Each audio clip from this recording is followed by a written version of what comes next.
نحمده ونصلي على رسوله الكريم اما بعد فقد قال الله تبارك وتعالى كما ورد في سورة المائدة اعوذ بالله من الشيطان الرجيم بسم الله الرحمن الرحيم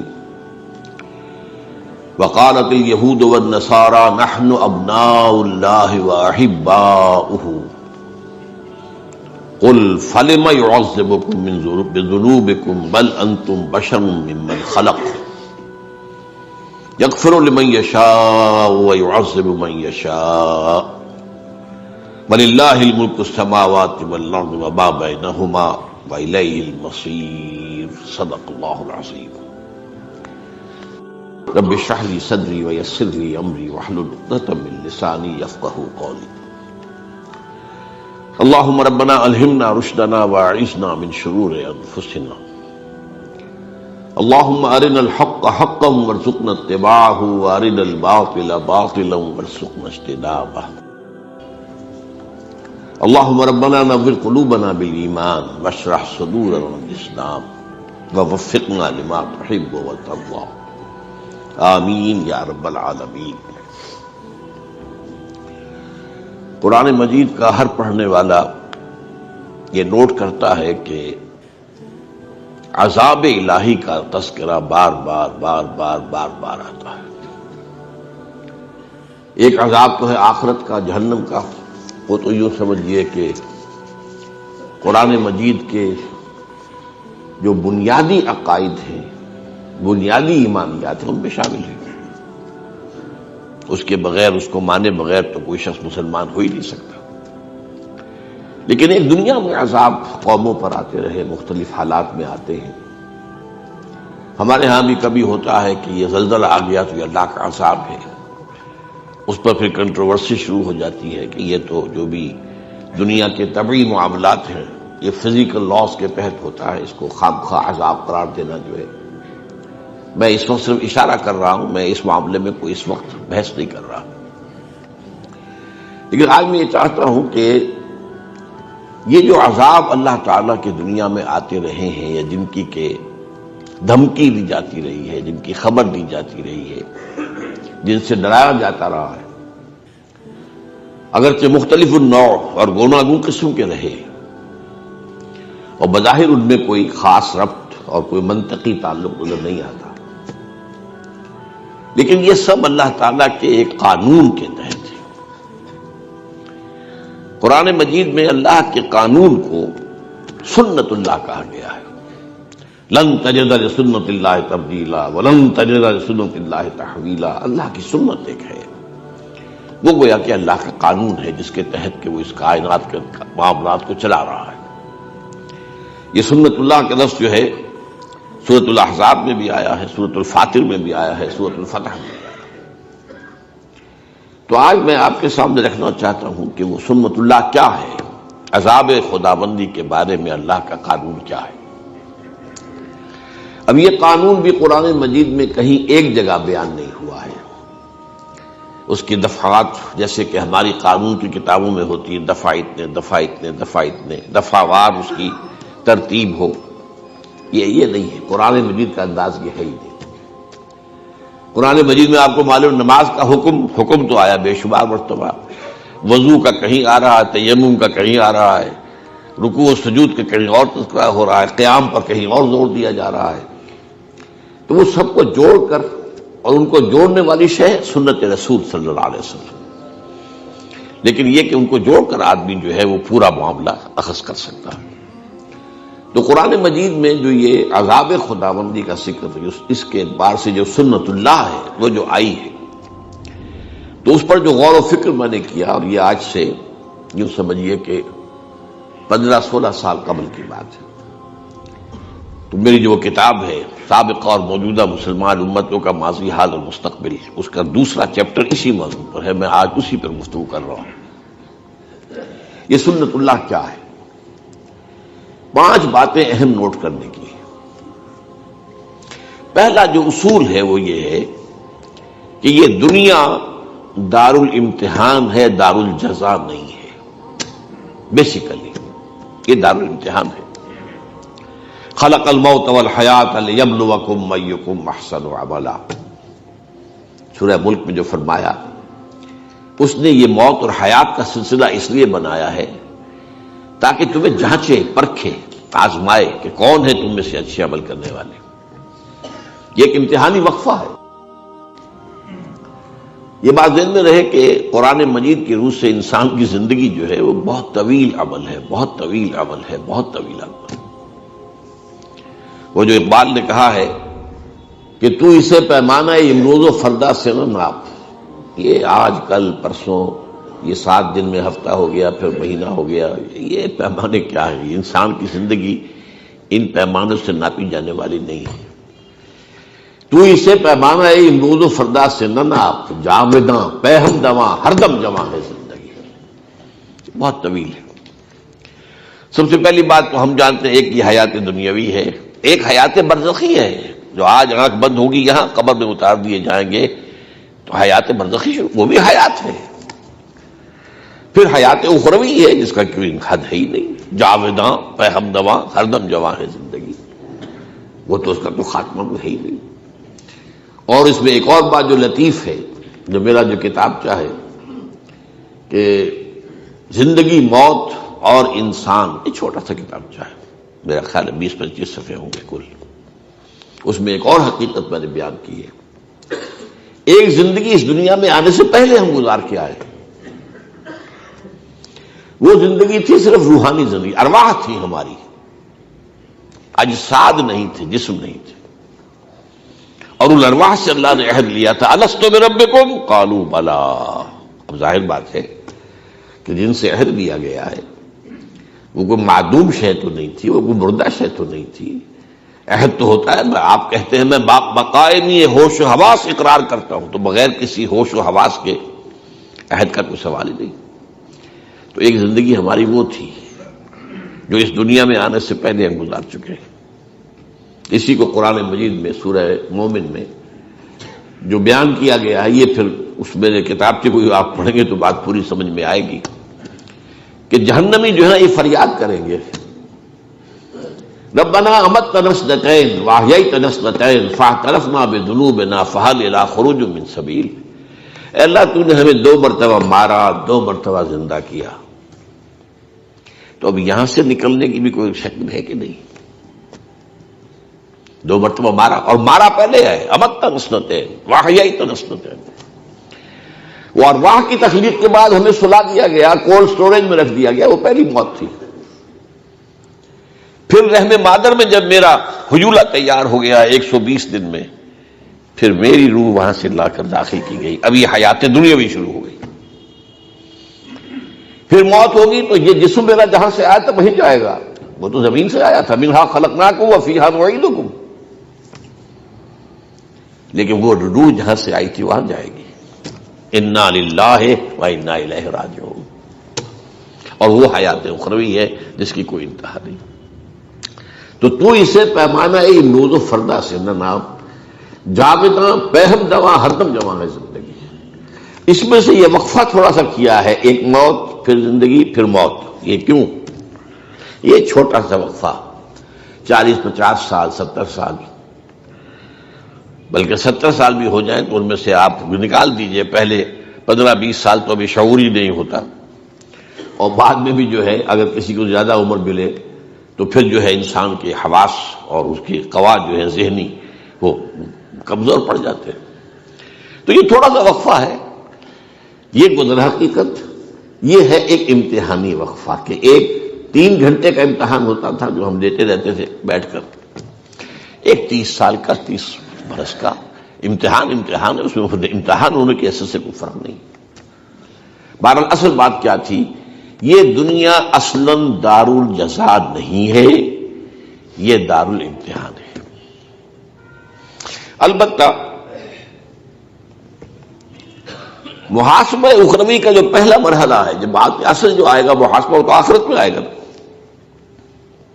وہاں معاملہ یہ ہوگا کہ پہلا مرحلہ یہ ہے کہ تمام امتوں پر اس کے رسول جو بھیجے گئے تھے وہ کھڑے ہو کر ٹیسٹیفائی کریں گے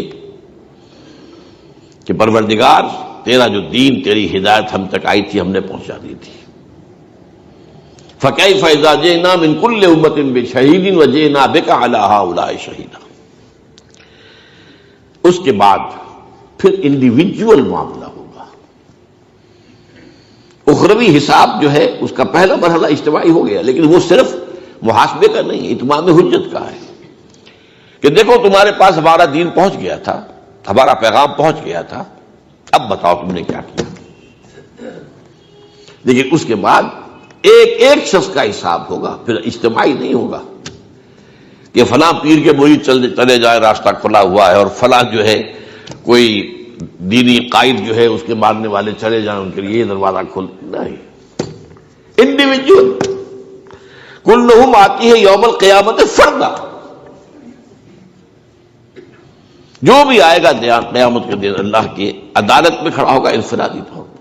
تم بتاؤ تم نے کیا کیا، تمہیں ہم نے یہ دیا یہ دیا یہ دیا۔ اور آپ کو معلوم ہے، یہ کئی دفعہ میں نے بات واضح کی ہے، ہر انسان کو اللہ نے برابر چیزیں نہیں دی ہیں، کسی کو زیادہ دی ہے، کسی کو کم دی ہے۔ کوئی پیدائشی طور پر جو ہے بہت ذہین ہے، کوئی اتنا نہیں ہے، یا کون ذہن ہے ہوتے ہیں، کوئی پیدائشی طور پر جسمانی طور پر کمزور ہوتے ہیں، کوئی پیدائشی طور پر قوی ہوتے ہیں۔ پھر حالات مختلف ہیں، کہاں پیدا کیا۔ ظاہر بات ہے کہ جینز جو آپ لے کر آ رہے ہیں، میں لے کر آیا ہوں، وہ میرے اور ہیں، آپ کے اور ہیں۔ اور پھر یہ کہ جس ماحول میں میں پلا بڑھا ہوں وہ اور تھا، آپ جس میں پڑے بڑھے وہ اور ہے۔ یہ گیون ہے انسان کے لیے۔ اب اس میں مزید گیون کیا ہے، تم تک میری ہدایت بھی پہنچ گئی تھی، اب بتاؤ تم نے کیا کیا۔ فَكُلُّهُمْ آتِيَ يَوْمَ الْقِيَامَةِ فَرْدًا۔ یہ معاملہ ہے اخروی حساب کا، جبکہ انفرادی طور پر ہر شخص سے معاملہ ہوگا۔ البتہ قوموں اور امتوں کا معاملہ ذرا مختلف ہے۔ قوموں اور امتوں کا حساب اس دنیا میں ہوتا ہے، وہاں معاملہ قومی سطح پر نہیں ہوگا، انفرادی سطح پر ہو سکتا ہے کہ کوئی شخص محمد کا امتی اس کے ساتھ ہو اور وہاں اسے جہنم میں ڈال دیا جائے۔ کیوں؟ تمہارے دل میں ریاکاری تھی، بات ختم۔ بڑی سے بڑی فگر زیرو سے ضرب کھا کر زیرو ہو جاتی ہے۔ تم بہت بڑے عالم تھے، ٹھیک ہے، اے اللہ میں نے یہ کیا، تیرا دین کا علم پھیلایا، کیا تم نے، لیکن تم نے اس لیے کیا تھا کہ کہا جائے کہ فلاں شخص بڑا عالم ہے۔ وہ کہہ دیا گیا، دنیا میں ڈنکا بج گیا، تعریفیں ہو گئی، تہنیت ہو گئی، تمہاری عقیدت مند پیدا ہو گئے، بس ختم، تمہارا مطلوب مقصود حاصل ہو چکا، یہاں کچھ نہیں ہے تمہارے لیے۔ اے اللہ میں نے تیری راہ میں جنگ کی، میں نے جان دے دی، ٹھیک دی، لیکن تم نے جنگ کی تھی اس لیے یقال جریء، کہا جائے بڑا جرأت مند آدمی ہے، صاحب کیا کہہ دیں اس کی نیت یہ تھی فقط قیلا، وہ کہا جا چکا دنیا میں، تمہارا مقصود حاصل ہو چکا، you have already had your reward, اب یہاں کچھ نہیں ہے۔ بڑی کپی تاری کرنے والی حدیث ہے یہ دولت مند کا معاملہ ہے۔ اللہ میں نے تیری راہ میں بڑی دولت خرچ کی تھی، تم نے کی اس لیے کی تھی، کہا جائے سخی، بڑا سخی آدمی ہے، کیا کہنے اس کی، نیت یہ تھی۔ اگر یہ نیت نہیں ہے کہا جائے کوئی پرواہ نہیں، نیت یہ نہیں ہے کہا جائے بھائی بڑی بہادری سے لڑا فراشا سے، کوئی حل نہیں۔ نیت اگر تمہاری، اللہ نیت کو جانتا، ہم کسی کی نیت کا فیصلہ نہیں کر سکتے۔ تو معلوم ہوا کہ وہاں تو معاملہ جو ہے ہر ایک کا ایبسولیوٹلی انڈیویجول ہے، قومی نہیں ہے، جماعت کی نہیں، فلاں جماعت کے ارکان چلے جائیں بھائی دروازہ کھل گیا جنت کا، نہیں بھائی، اس جماعت کے ارکان میں سے ہر ایک کا معاملہ علیحدہ اسس ہوگا، یہ پرسنل اسسمنٹ ہے۔ لیکن قوموں کا معاملہ اور امتوں کا معاملہ جو ہے وہ اس دنیا میں ہوتا ہے۔ بڑا پیارا شعر اقبال کا، فطرت افراد سے اغماس بھی کر لیتی ہے، نہیں کرتی کبھی امت کے گناہوں کو معاف۔ انڈیویجول کو دنیا میں نظر انداز کر دے گا، اس کو تو ٹھیک ہے، اس کو ہم نے جو بھی سزا دینی ہے آخرت میں دینی ہے،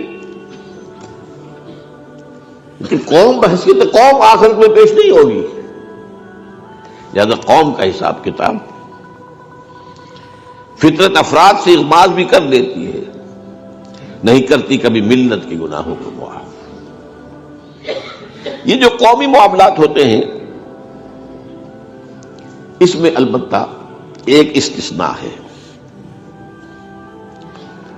اور اس میں اول تو یہ بات نوٹ کر لیجئے کہ جب کسی قوم پر دنیا میں عذاب آتا ہے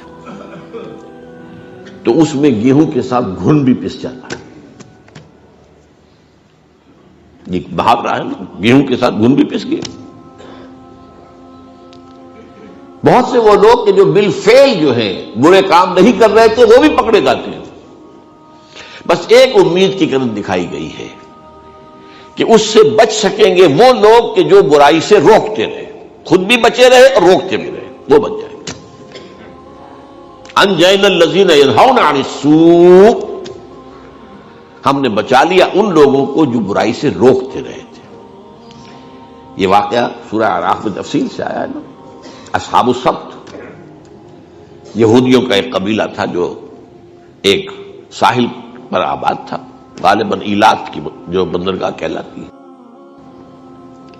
اب ظاہر بات ہے کہ وہاں کیا روزی کیا تھی، مچھلیوں کا پکڑنا۔ اب ان کے ہاں ہفتے کے روز کوئی کام دنیا کا کرنا حرام تھا۔ حیوانات کو بھی اللہ نے شعور تو دے رکھا ہے، مچھلیوں کو احساس ہو گیا کہ ایک دن ہفتے کا ایسا ہے جبکہ ہمیں کوئی کچھ نہیں کہتا، باقی 6 دن ہماری شامت ہوتی ہے۔ وہ 6 دن جاتی تھی ڈیپ سی کے اندر، وہاں کون پکڑے؟ یہ آج کل کی طرح کی تو نہیں تھے ٹرالے بڑے سینکڑوں ٹن کا ٹرالا پھر رہا ہے اور ڈیپ سی میں سے جا کر مچھلیوں کو پکڑ رہا ہے، وہ تو نہیں تھا معاملہ۔ تو ساحل کے قریب سے ہی وہ اپنے مچھرے جو بھی تھوڑا بہت ان کے پاس جال تھا اس سے پکڑتے تھے۔ تو وہ 6 دن جو ہے وہ ڈیپ سی میں چلے گئے، اور 7ویں دن جو ہے ہفتے کے روز آ کر اٹکیلیاں کر رہی ہیں، مچھلیاں اچھل رہی ہیں، کود رہی ہیں، یہ بیٹھے دیکھ رہے ہیں۔ اس میں امتحان ہو گیا۔ کچھ لوگوں نے ہیلا تراشا ایک، اچھا ایسا کرتے ہیں کہ ہفتے کے روز جا کر گڑھے کھود لیتے ہیں سمندر کے کنارے کے ساتھ ساتھ، اور نالی بنا دیتے ہیں کہ سمندر کا پانی ان میں آ جائے، مچھلیاں بھی آ جائیں گی، پھر ہم وہ بند کر دیں گے ہفتے کی شام کو، اتوار کو جا کے پکڑ لیں گے۔ تو اتوار کو پکڑانا ہم نے، ہفتے کو تو کچھ نہیں کیا۔ یہ ہے وہ ہیلا جو مذہبی ہیلا کرتا ہے نا آدمی، کہ ایک حکم کی اصل حکمت ختم، اس کا ڈھانچہ باقی رہ جائے۔ اس پر آیا قوم 3 حصوں میں تقسیم ہو گئی، ایک وہ جو بالفعل یہ کام کر رہے تھے، ایک وہ جو یہ کام نہیں کرتے تھے لیکن روکتے بھی نہیں تھے، ایک وہ جو رکے ہوئے بھی تھے اور روکتے بھی تھے۔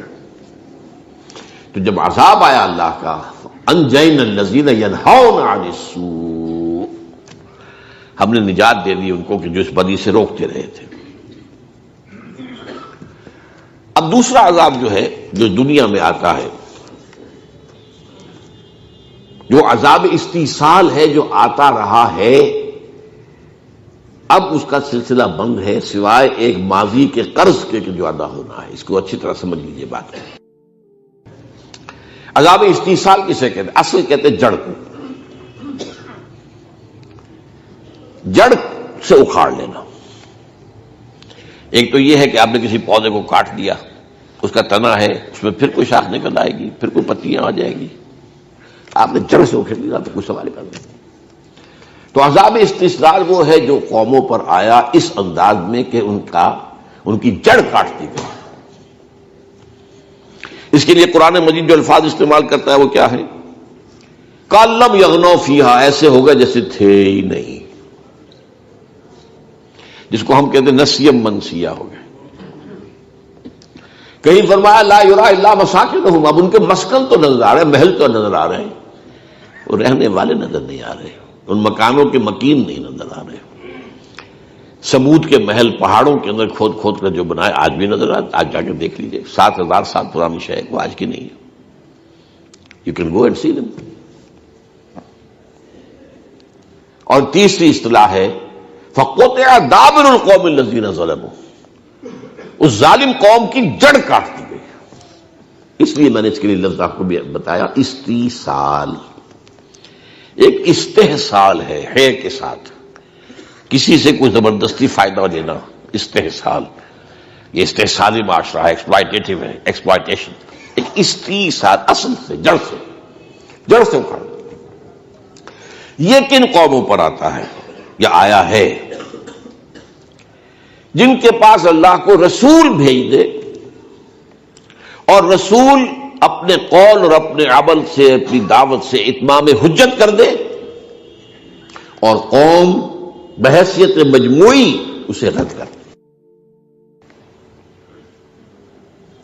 اس میں پہلی بات نوٹ کیجیے، یہ انبیاء کا معاملہ یہ نہیں، رسولوں کا معاملہ ہے، رسول کا لفظ ہے، یہ ابھی میں آپ کو آیات میں سناؤں گا۔ رسول بھیجا جائے معین طور پر، جاؤ ادھر، اذهب الى فرعون انه طغى، جاؤ موسیٰ فرعون کی طرف۔ اب یہ رسول ہے۔ حضرت یوسف اس طرح بھیجے نہیں گئے تھے، وہ نبی تھے، رسول نہیں تھے۔ سمجھ رہے ہیں میری بات؟ نبی اور رسول میں بہت فرق ہے۔ بس ایک بات جو ہے سب کے نزدیک متفق علیہ ہے، نبی عام ہے، رسول خاص ہے۔ ہر رسول تو لازماً نبی ہے، ہر نبی رسول نہیں ہے۔ اسی لیے جو مشہور ہے کہ 1.25 لاکھ جو ہے انبیاء آئے ہیں دنیا میں، جبکہ رسول 313 آئے ہیں۔ بہرحال ایک قوم کی طرف اللہ نبی بھیج رہا ہے، لیکن اس کے بعد پھر بالآخر اتمام حجت کے لیے ایک رسول بھیج دیا۔ اب اس رسول کی دعوت کا بحیثیت مجموعی انکار کیا، 2 4 6 8 10 آدمی آ گئے، بس اللہ فضل، ان پر وہ عذاب استیصال آتا ہے۔ گویا کہ ثابت ہو جاتا ہے اس قوم میں کوئی خیر نہیں ہے۔ وہ جو میں نے کچھ دنوں پہلے آپ کو سورہ نوح کی آیات سنائی تھی، وقال رب لا تذر على الارض من الكافرين ديارا انك ان تذرهم يضلوا عبادك ولا يلدوا الا فاجرا كفارا۔ اے پروردگار، اس قوم کا بیج مارا گیا ہے، یہاں سے کسی خیر کی توقع نہیں، ان کی نسلوں میں سے بھی کوئی اب جو ہے خیر کی طرف آنے والا نہیں۔ کس درجے مایوسی اور کس قدر غضب۔ تو جب رسول آ گیا اور بات نہیں مانی تو پھر وہ قوم ہلاک کر دی جاتی تھی۔ کأن لم یغنوا فیہا لا یری الا مساکنہم قطع دابر القوم الذین ظلموا۔ یہ معاملہ ہوا حضرت نوح کی قوم کے ساتھ، حضرت ہود کی قوم کے ساتھ، حضرت صالح کی قوم کے ساتھ، حضرت لوط کو جن شہروں کی طرف بھیجا گیا، حضرت شعیب کی قوم کے ساتھ، آل فرعون کے ساتھ۔ یہ 6 رسول جو ہیں، ان کے بارے میں بار بار قرآن مجید میں ان کے معاملات آئے ہیں تکرار اور اعادے کے ساتھ۔ یہ ہے عذاب استیصال۔ اس میں بھی ایک بات تو میں نے آپ کو بتا دی، یہ نبی کا معاملہ نہیں ہے، یہ رسول کا معاملہ ہے۔ چنانچہ سورہ بنی اسرائیل نے فرمایا وَمَا كُنَّا مُعَذِّبِينَ حَتَّى نَبْعَثَ رَسُولًا۔ ہم عذاب، یہ عذاب مراد عام عذاب نہیں، عذاب استیصال یہاں مراد۔ اب یہ وہ چیزیں ہوتی ہیں جو قرآن کے مطالعے کو آپ کرتے ہیں کہ یہاں پر اس سے مراد کیا، یہ عذاب عام نہیں، یہاں پر عذاب کی قسمیں تو بہت سی ہیں، میں گنا رہا ہوں آپ کو۔ یہ عذاب استیصال جو ہے، کسی قوم کو نیست و نابود کر دینا، نسیہ منسیہ کر دینا، جڑ کاٹ دینا، یہ عذاب جو ہے وَمَا كُنَّا مُعَذِّبِينَ حَتَّى نَبْعَثَ رَسُولًا، ہم کسی پر یہ عذاب نہیں بھیجتے رہے جب تک کہ رسول کو مبعوث نہ کر دیں۔ اور یہ بات آگے اور فرمائی ہے وَمَا كَانَ رَبُّكَ مُهْلِكَ الْقُرَىٰ حَتَّى يَبْعَثَ فِي أُمِّهَا رَسُولًا۔ اللہ کا یہ معاملہ نہیں رہا کہ وہ بستیوں کو ہلاک کر دے جب تک کہ ان کی مرکزی بستی کے اندر رسول نہ بھیج دے۔ یہ اب ظاہر بات ہے کہ ایک قوم ہے، اس کی بستیاں ہیں، آبادیاں ہیں، اب ہر بستی ہر آبادی میں تو رسول نہیں بھیجا جائے گا نا، لیکن اس کی ایک مرکزیت ہے، اس کا ایک مرکزی جگہ ہے۔ اس لیے مکہ کو کہا گیا ام القریٰ، یہ عرب کی بستیوں کی ماں، جڑ یہ ہے۔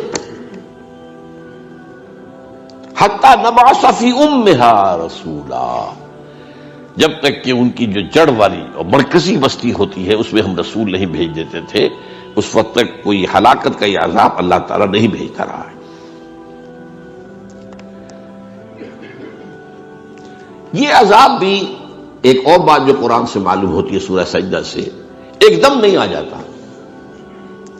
رسول ہے، دعوت دے رہا ہے، بات ابھی پہنچ رہی ہے، کچھ تک پہنچ گئی ہے، کچھ تک ابھی نہیں پہنچی ہے، لیکن اس دوران میں اللہ چھوٹے چھوٹے عذاب بھیجتا رہتا ہے تاکہ ہوش میں آ جائے، جاگ سکتے ہو تو جاگ جائے۔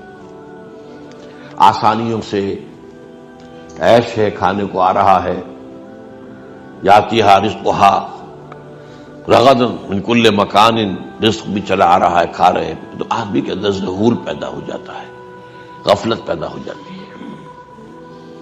اسی لیے حدیث میں آتا ہے ما قل وکفا خیر مما کثر والہا، جو چیز زیادہ ہو اور تمہیں غافل کر دے اس سے بہتر ہے وہ جو کم ہو لیکن کفایت کر جائے، بس ضرورت پوری ہو جائے، کسی کے سامنے ہاتھ نہ پھیلانا پڑے، اپنی عزت نفس ہتھیلی پر رکھ کر کسی کے سامنے پیش نہ کرنی پڑے۔ ما قل ہو کم، ما قل وکفا خیر مما کثر والہا، یہ بہتر ہے اس سے کہ جو کثیر ہو لیکن اس کثرت کی وجہ سے غفلت آ جائے، الہا ہو جائے، الہاکم التکاثر۔ پھر آدمی جو ہے سمجھتا ٹھیک ہے مال تو ہے میرے پاس، کائے کی فکر ہے۔ اس اعتبار سے یہ عذاب استیصال کے آنے سے پہلے چھوٹے چھوٹے عذاب، وَلَنُذِيقَنَّهُم مِّنَ الْعَذَابِ الْأَدْنَىٰ دُونَ الْعَذَابِ الْأَكْبَرِ لَعَلَّهُمْ يَرْجِعُونَ۔ یہ سورہ سجدہ کی آیت ہے۔ یہ سورہ مبارکہ جو حضور جمعے کو عموماً فجر میں پہلی رکعت میں پڑھتے تھے، سورہ سجدہ۔ وَلَنُذِيقَنَّهُم مِّنَ الْعَذَابِ الْأَدْنَىٰ دُونَ الْعَذَابِ الْأَكْبَرِ، عذاب اب اس کو عذاب اکبر کہا گیا، جسے میں عذاب استیصال کہہ رہا ہوں، وہ بڑے عذاب سے پہلے کہ جبکہ ان کا بالکل نسیہ منسیہ کر دیا جائے، اس سے پہلے چھوٹے چھوٹے عذاب، تاکہ اگر ہوش میں آ سکتے ہوں تو آ جائیں۔ اگر نشہ جو ہے وہ چھوڑا ہے تو آدمی جو ہے ہوش میں آ جائے گا، گیا نیند پہ آدمی تو خیر اس کا کوئی امکان نہیں ہے۔ لعلہم یرجعون، تاکہ جو بھی لوٹ سکتے ہو لوٹ آئیں، جو بھی جاگ سکتے ہو جاگ جائیں۔ اب اس کے بارے میں آپ سے کہہ رہا تھا کہ یہ عذاب اب کسی قوم پر نہیں آئے گا۔ کیوں نہیں آئے گا؟ اب نہ کوئی رسول آئے گا نہ یہ عذاب آئے گا۔ اس عذاب کے لیے شرطیں لازم ہے، وما کننا معذبین حتی نبعث رسولا، رسول تو کیا آئے گا؟ نبی ہی نہیں آئے گا تو نبی رسول کہاں سے آ جائے گا؟ وہ تو نبوت ختم ہو گئی محمد رسول اللہ صلی اللہ علیہ وسلم کی۔ رسالت کے لیے نبوت تو پری کوالیفیکیشن ہے نا، پری کوالیفیکیشن، پہلے نبی ہو تو پھر رسول ہو۔ لہذا یہ عذاب کسی پر نہیں آئے گا، الا ایک استثناء ہے، یہ بہت اہم بات ہے، سمجھ لیجیے۔ ماضی کا ایک قرض ہے جو ادا کرنا ہے۔ وہ قرض کیا ہے؟ یہودیوں کی طرف اللہ نے رسول بنا کر بھیجا حضرت عیسیٰ کو۔ سورہ آل عمران میں فرمایا رسولاً الی بنی اسرائیل، نبی تو ان سے پہلے بہت آئے تھے، بالکل ان کے زمانے میں بھی موجود تھے۔ حضرت یحییٰ نبی تھے، حضرت زکریا ان کے والد نبی تھے، نبی تو تھے، لیکن آخری پھر حجت کے طور پر کہا نبی تو آتے رہتے تھے، آتے رہتے تھے، آتے رہتے تھے۔ نبی کے ساتھ وہ معاملہ نہیں ہے کہ اگر آپ نے دعوت رد کر دی تو ان پر عذاب آ جائے گا، نہیں۔ لیکن رسول کے بعد پھر عذاب آتا ہے۔ بنی اسرائیل نے حضرت عیسیٰ کا انکار کیا من حیث المجموع، نہ صرف انکار کیا، ان کو ہلاک کرنے کے در پہ ہوئے۔ یہ ان کے علماء کا فتویٰ تھا کہ مسیح مرتد ہے، جادوگر ہے، کافر ہو گیا ہے۔ اس سے پہلے اس سے بھی بڑی بات کہتے تھے کہ یہ ولد الزنا ہے، آج بھی کہتے ہیں یہودی باسٹرڈ۔ اور کمال یہ ہے دیکھیے کہ ان یہودیوں کو عیسائیوں نے اپنے سر کے اوپر اٹھایا ہوا ہے، جو ان کے نبی کو، نبی نہیں، جو ان کو خدا، جو ان کا جو خدا ہے ان کو باسٹرڈ کہتے ہیں۔ یہ کمال ہے دنیا کے اندر، اس کا تو آپ نے کہیں کوئی مثال دیکھی ہی نہیں ہوگی۔ سن آف مین پکچر بناتے ہیں باقاعدہ، تم جسے سن آف گاڈ کہتے ہو سن آف مین ہے، اتنی ان کی جرت ہے، جسارت ہے، اس طرح چھائے ہوئے ہیں عیسائیوں کے اوپر. فرنگ کی رگے جہاں پنجہ یہود میں، عیسائیت در حقیقت پنجہ یہود کے اندر ہے، اعلی کار ہے. لہذا اللہ نے کیا کیا؟ ایک شکل تو یہ تھی کہ اسی وقت یہود کے اوپر عذاب استحصال آ جاتا. اللہ نے جیسے کہتے ہیں کہ ذرا اس مقدمے کو ابھی فریز کر دیجئے. عیسیٰ کو اٹھا لیا زندہ اور ان پر سے عذاب ڈال دیا. انہیں ایک اور موقع دیا گیا.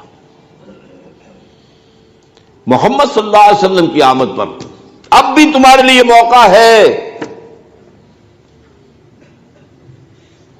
اگر ایمان لے آؤ محمد پر صلی اللہ علیہ وسلم، تمہاری نجات ہو جائے گی. انہوں نے حضور کو نہ صرف رد کیا بلکہ بدترین دشمن جو ہیں حضور کے زمانے سے لے کر اس زمانے تک، بدترین دشمن یہودی ہے. ہندو تو ایک لوکل سا معاملہ ہے. ہندو ہندوستان کی سرحدوں سے باہر کبھی نکلا ہی نہیں. وہ تو ایک بہت ہی ایک اپنے ہی جو بھی کہیے کلیا کے اندر گڑ پھوڑنا ہے، ان کے اندر بھی دشمنی بہت ہے. لیکن آپ مقابلہ نہیں کریں جو یہود کے اندر دشمنی ہے حضور کے خلاف. تو یہ جو یہود کا معاملہ تھا، یہ قرض ہے ابھی جو ادا ہونا ہے. اور اسی لیے آپ کے علم میں ہونا چاہیے، احادیث صحیحہ سے ثابت ہے حضرت مسیح ہی دوبارہ آئیں گے. نزول مسیح،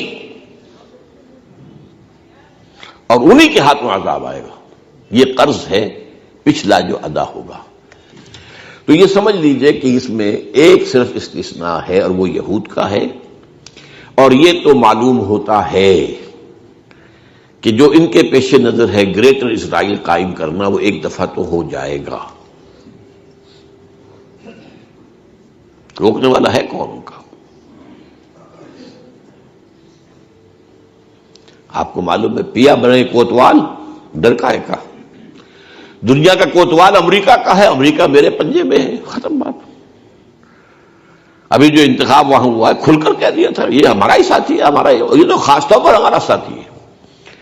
اس نے تو اوباما نے تو اپنا وائٹ ہاؤس کا جو چیف آف سٹاف بنوایا وہ یہودی، کٹر یہودی، کٹر یہودی، لیکوڈ پارٹی سے تعلق رکھنے والا، ایکسٹریم رائٹسٹ، زائنسٹ. ابھی جو کچھ ہوا ہے خاموش رہا ہے اوباما، ایک حرف نہیں کہا اس نے. جو کچھ بھی فلسطینیوں کے اوپر اور غزہ میں جو بھی قیامت ڈھائی گئی ہے، ایک حرف نہیں کہا. دو باتوں کے بارے میں وہ پازیٹو رہا ہے، اسرائیل کے ساتھ اور افغانستان میں رہنا ہے، اور پاکستان کا بھی بھرکس نکال دینا ہے اگر باز نہیں آتا. ہی از کنسسٹنٹ آن دیٹ. اور یہ بات اب کہی جا رہی ہے کہ بش کے مقابلے میں کہیں زیادہ سخت رویہ ہوگا اوباما کا. اس لیے کہ امریکن ایڈمنسٹریشن کا یہ خیال تھا کہ یہ جتنے پیسے ہم سے لے رہا ہے تو اتنا کام اصل میں کر نہیں رہا، بلکہ پاکستانی فوج کا ایک عنصر ہے کہ جو طالبان کو سنبھال کے رکھنا چاہتا ہے مستقبل کے لیے، کہ آئندہ یہ ہمارے ساتھی بن سکیں گے اور ہمارے مددگار بن سکیں گے. بہرحال یہ ایک میرے آج کے موضوع سے علیحدہ بات ہو گئی. میں صرف آپ کو یہ بتا رہا تھا کہ یہ استثناء ہے کہ وہ عذاب استحصال اب کسی اور قوم پر نہیں آ سکتا، اس لیے کہ نہ نبی آئے گا، نہ رسول آئے گا، نہ عذاب استحصال آئے گا. وما كنا معذبین حتی نبعث رسولا. اور وہ جو میں نے آپ کو آیت سنائی دوسری، وما كان ربك مهلك القرى حتى يبعث في امها رسولا، سوائے اس کے کہ یہودیوں کا گریٹر اسرائیل بنے گا، لیکن یہی greater graveyard of the Jews بنے گا. احادیث میں کھلی خبریں موجود ہیں، واضح خبریں موجود ہیں. وہ آخری عذاب استحصال ان پر آنا ہے یہ، لیکن ماضی کا ایک قرض ہے جو ادا ہوگا. اب آئیے اگلے جو آئٹم ہے رسولوں کی امتوں پر عذاب. ایک تو وہ ہے جو رسولوں کا جنہوں نے انکار کیا، بالکل یہ انکار کر دیا تو ختم. رسولوں کی امتوں پر جو عذاب آتا ہے وہ کیوں آتا ہے؟ لما تقولون ما لا تفعلون کبر مقتا عند اللہ ان تقولوا ما لا تفعلون. جس قوم کو اللہ اپنی کتاب دے، اپنی شریعت دے، وہ اس زمین پر اللہ کی نمائندہ بن جاتی ہے. اگر وہ اس کتاب اور شریعت کے مطابق عمل کرے تو رحمتیں ہوں گی. لئن شکرتم لازیدنکم، اور دوں گا اور دوں گا اور دوں گا. اور اگر تم نے اپنے عمل سے مس ریپرزینٹ کیا ہمارے دین کو تو تم کافروں سے بدتر ہو. پھر یہ نہ سمجھنا کہ ہم تو فلاں کے امتی ہیں، ہم تو فلاں کے اولاد ہیں، ہم تو ابراہیم کی اولاد ہیں، ہم تو یعقوب کی اولاد ہیں، بنی اسرائیل ہیں، ہم تو محمد کے امتی ہیں. کچھ بھی ہوا کرو، معاملہ محمد کے امتی ہو، لیکن تورات سے تم خود کیا ہو؟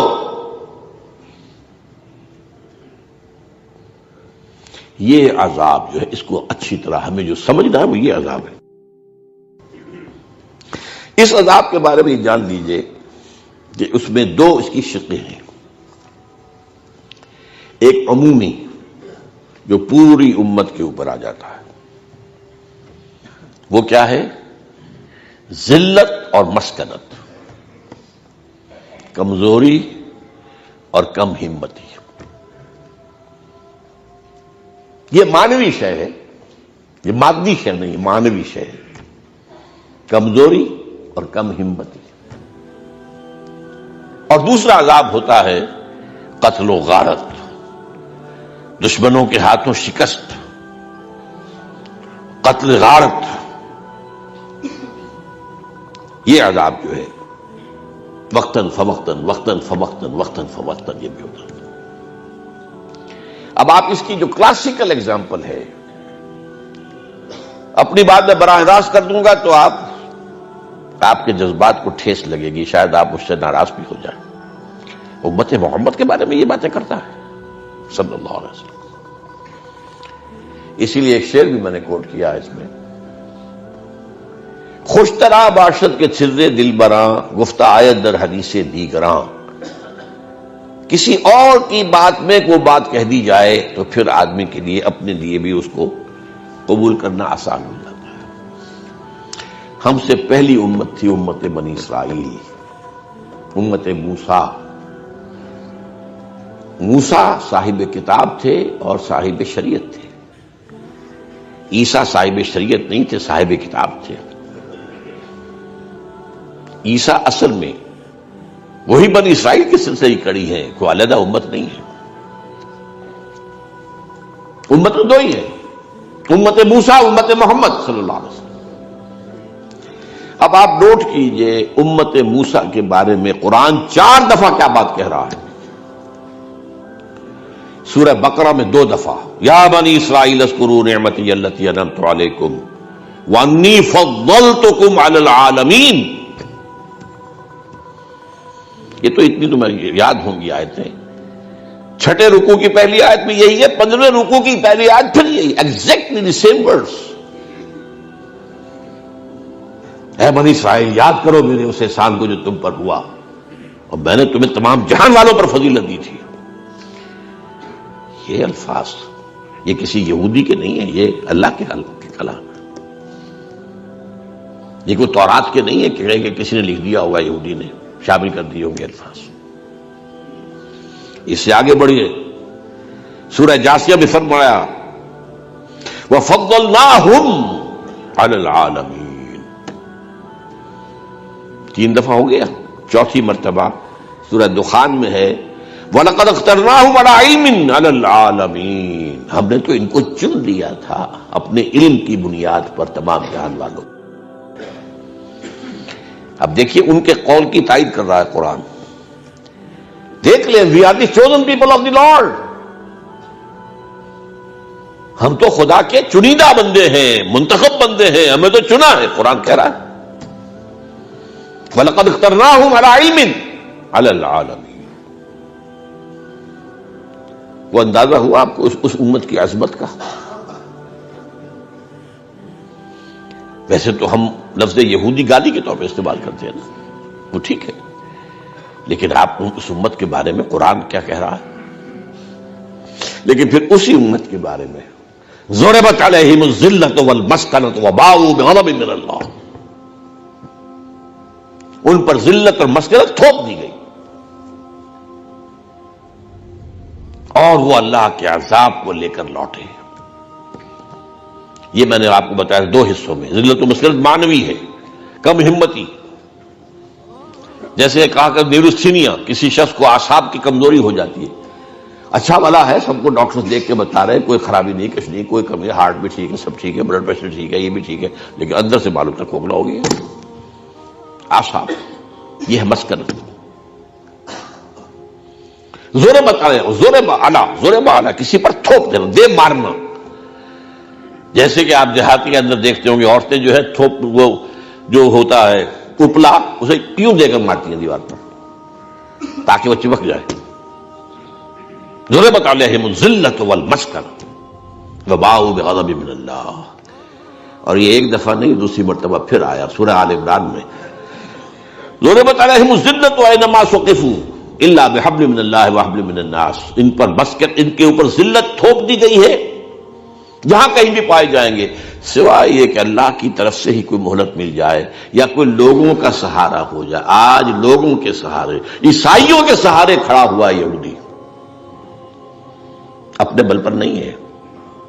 لیکن یہ نہیں ہے، یہودیوں نے ان کو قبضے میں لیا ہوا، پوزیس کیا ہوا ہے، لیکن ہے بارہ ان کی ساری قوت کا دار و مدار امریکہ پر ہے۔ 41 ویٹوز آن کریڈٹ آف امریکہ، کہ آپ یونائٹڈ نیشن کی جنرل اسمبلی ایک قرارداد پاس کر رہی ہے اور امریکہ ویٹو کر رہا ہے، ویٹو کر رہا ہے، ویٹو کر رہا ہے، ویٹو کر رہا ہے، اور اس کے اوپر جو ہے بارش کی ہوئی ہے۔ تو یہ ہے کہ انسانوں کا کوئی سہارا، اور کیوں مل رہا ہے سہارا، یہ پھر میں اگلی مرتبہ عرض کروں گا۔ یہ امت مسلمہ پر جو آنے والا عذاب ہے، یہ وہ تلخ باب ہے جو میں اس کی تلخی کو کم کرنے کے لیے آج یہ آپ کو پہلے یہ نہ سمجھو کہ آپ ہی ہیں ریختہ کے تم ہی استاد نہیں ہو، غالب کہتے ہیں اگلے زمانے میں کوئی میر بھی تھا، تم ہی نہیں ہو امت مسلمہ، پہلے بھی ایک اور امت تھی جس کے سند میں آپ کو دے چکا، انی فضلتکم علی العالمین، فضلناہم علی العالمین، اخترناہم علی علم علی العالمین۔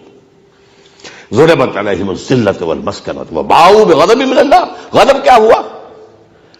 نمبر 1، اشوریوں کے ہاتھوں بربادی ہوئی 700 قبل مسیح میں، کلدانیوں کے ہاتھوں، نیبوکڈنیزر کے ہاتھوں بربادی ہوئی، قتل عام ہوا، میسیکر ہوا، ہیکل سلیمانی گرایا گیا 587 قبل مسیح۔ پھر وہ دوبارہ اللہ نے ایک مہلت دی، پھر انہیں آباد کیا، پھر انہوں نے وہ بنایا اپنا ہیکل سلیمانی، پھر آ کر یونانیوں نے رگڑا، رومیوں نے رگڑا، اور رومیوں نے، ایک رومن نے، ٹائٹس نے 70 عیسوی میں وہ ان کا جو ہے ہیکل بھی گرا دیا، اور 1,33,000 یہودی ایک دن میں قتل کیے یروشلم میں، اور نکال دیا، نکل جاؤ فلسطین سے، کوئی نہیں تمہاری یہاں رہنے کی جگہ۔ کئی سو برس تک یہ یروشلم کی بستی اجڑی رہی ہے۔ تو ہیڈریان بعد میں جو ایمپرر بنا روم کا، اس نے پھر اسے دوبارہ آباد کیا اور نام بھی بدل دیا، یروشلم نہیں، ایلیا، حضور کے زمانے میں ایلیا اس کا نام تھا۔ اور یہ تو قرآن مجید کے نزول سے پہلے کی باتیں ہوئی، اشیریوں کے ہاتھوں تباہی، کلدانیوں کے ہاتھوں تباہی، یونانیوں کے ہاتھوں تباہی، رومیوں کے ہاتھوں تباہی، اور حضور کے بعد جرمنوں کے ہاتھوں تباہی جو پچھلی صدی۔ اب طرفہ تماشا نوٹ کر لیجئے، یہ سب کچھ ہے، لیکن وہ کہتے یہی رہیں گے، نحن ابناء اللہ واحباؤہ، ہم تو اللہ کے بیٹے ہیں، چہیتے ہیں۔ ٹھیک ہے، تم چہیتے تھے، ٹھیک ہے، اللہ نے تمہیں چنا تھا، ٹھیک ہے، اخترناہم علی العالمین اللہ نے فرمایا ہے، لیکن اس کے بعد تمہارے اعمال، تمہارے کرتوت، اللہ تعالیٰ کا قاعدہ اور قانون وہ عمل کے ساتھ ہے۔ پیش کر غافل عمل کوئی اگر دفتر میں ہے، یہی وجہ میں نے آیت جو پڑھا سنائی تھی آپ کو، شروع میں کیا تھی وہ، وقالت اليہود والنصارى نحن ابناء اللہ واحباہ قل فلم يعذبكم بذنوبكم، ایسے ہی تم چہیتے اور لاڈلے ہو تو اللہ تمہیں کیوں عذاب دیتا رہا؟ تمہاری ایسی ایسی پٹائی، اشریوں کے ہاتھوں تباہی، کلدانیوں کے ہاتھوں بربادی، 2 مرتبہ تمہارا خانہ کعبہ 2 مرتبہ گرا پڑا ہوا، سن 70 عیسوی سے لے کر آج تک 2009 تک گرا ہوا ہے۔ اب انہوں نے بنانا ہے، اب ان کے ایجنڈا میں شامل ہے، بنانا ہے۔ لیکن اس کے باوجود زوم یہ ہے کہ ہم اللہ کے چہیتے، we are the chosen people of the Lord, اور زوم یہ ہے کہ لن تمسنا النار الا ایاما معدودات، ہمیں تو آگ چھو ہی نہیں سکتی، ہم یعقوب کی اولاد ہیں، بخشائے ہیں، یہ تو اللہ دوسروں کی آنکھوں میں دھول جھونکنے کے لیے ہمیں چند دن کے لیے شاید جہنم میں ڈال دے، ورنہ ہمیں نکال دے گا فوراً۔ یہ ہوتے ہیں وہ پھر عقیدے جو بن جاتے ہیں، جو راسخ ہو جاتے ہیں۔ حالات کچھ اور کہہ رہے ہیں اور ہم کچھ اور کہہ رہے ہیں۔ منچے بھی گوئے بتمورے منچے بھی سرایت۔ بہرحال یہ میں نے آج آپ کے سامنے قرآن کا قانون عذاب یہ آپ کے سامنے بیان کیا ہے۔ اقول قولی ھذا واستغفر اللہ لی ولکم ولسائر المسلمین والمسلمات۔